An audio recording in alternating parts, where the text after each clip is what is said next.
आज तक कितनी पार्टियों ने शहर हित के बारे में सोचा है? ठीक है, शहर सब यही कह के चुनाव मैदान में आते हैं। अरे मैं उन नेताओं की बात करूं जो आज 10 साल 15 साल पहले जिनकी हैसियत नहीं थी चप्पल पहनने की, हाँ, गाड़ी पर चलने की हैसियत नहीं थी, आज बड़ी बड़ी गाड़ियों के लेके चलते हैं। कहां से पैसा आया?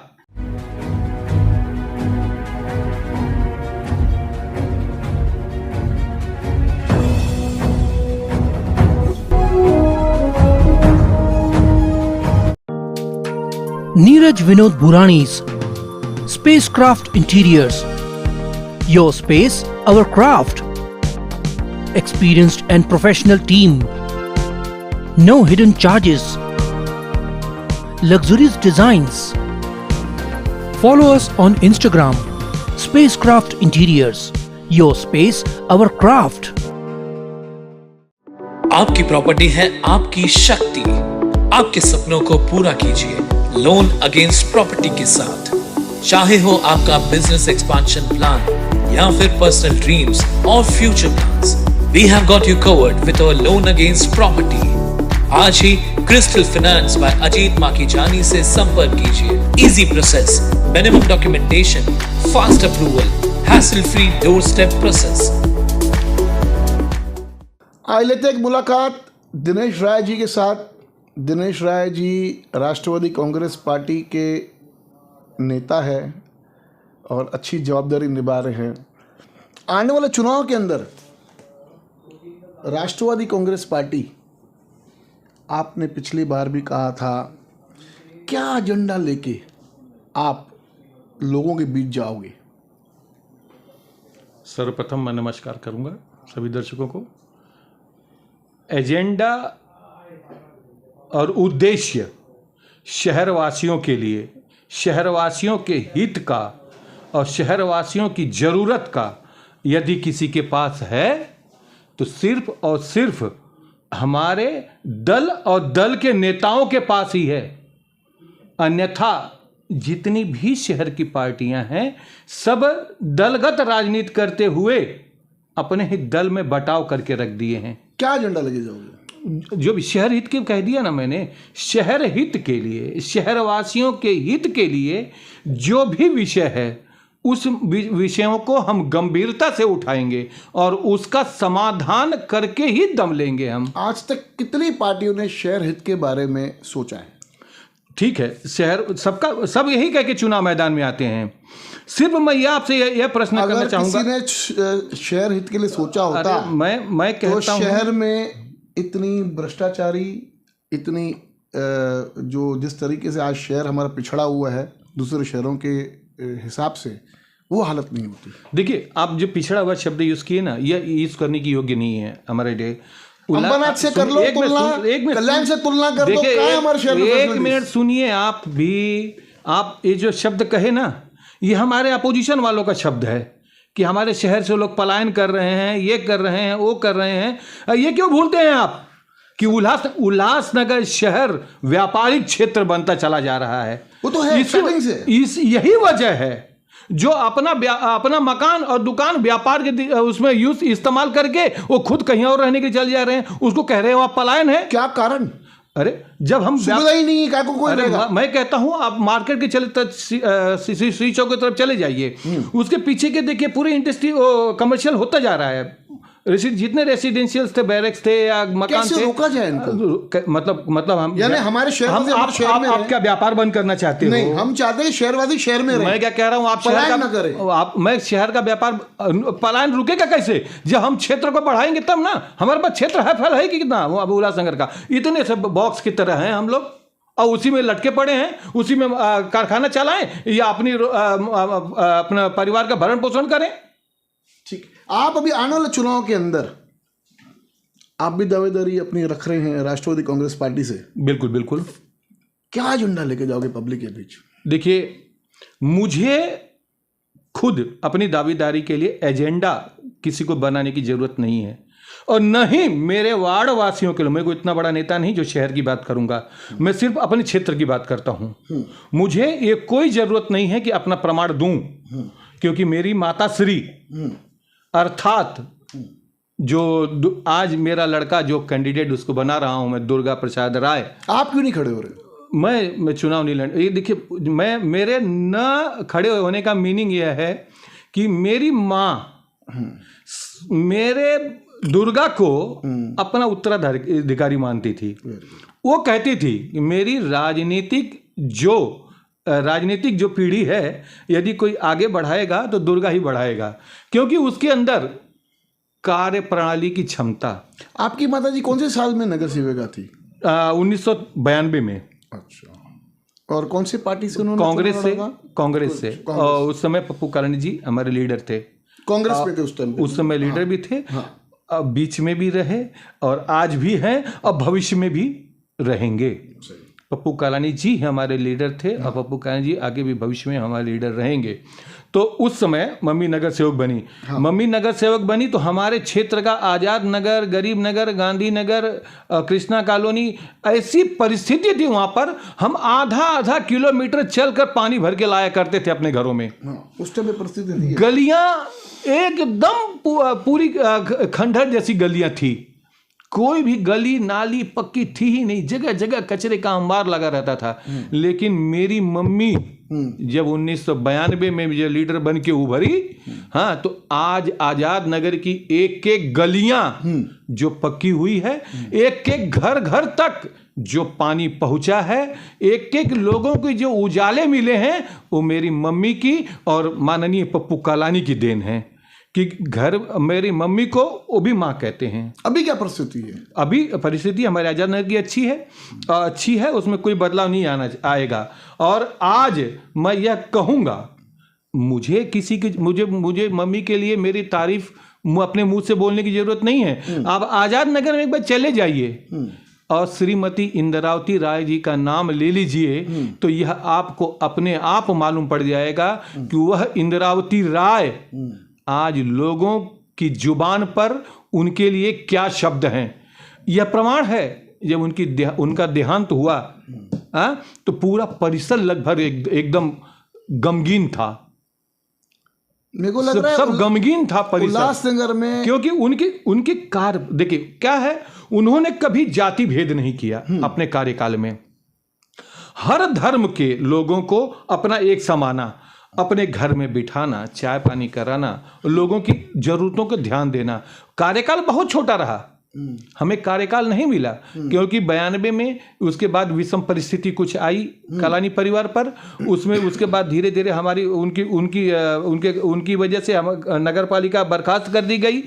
ये भी कार्यकाल बहुत छोटा रहा, लेकिन उसी कार्यकाल में उपलब्धि जो उनकी थी ना, अविश्वसनीय, अकल्पनीय थी। मेरे को ऐसे आपसे पूछना है कि मेरे को लग रहा है जिस टाइम पे आपकी माताजी नगर सेविका बनी, उत्तर भारतीय समाज का पहली एक नगर सेविका थी जो उल्लासनगर के नगर पालिका में चुन के गई।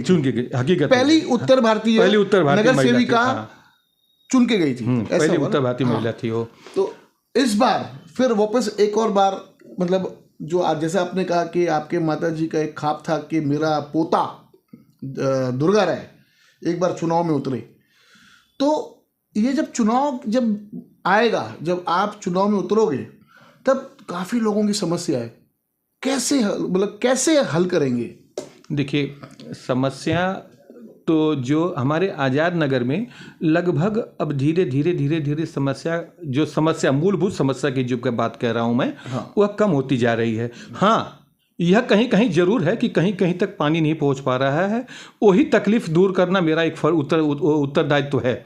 और दूसरी सवाल बात जो कहा आप, माता जी की दुर्गा पर विश्वास है।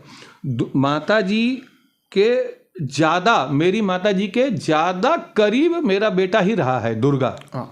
मेरा बोला जाए एकदम लाडला कहो तो कैसा, उसका एक स्वभाव है।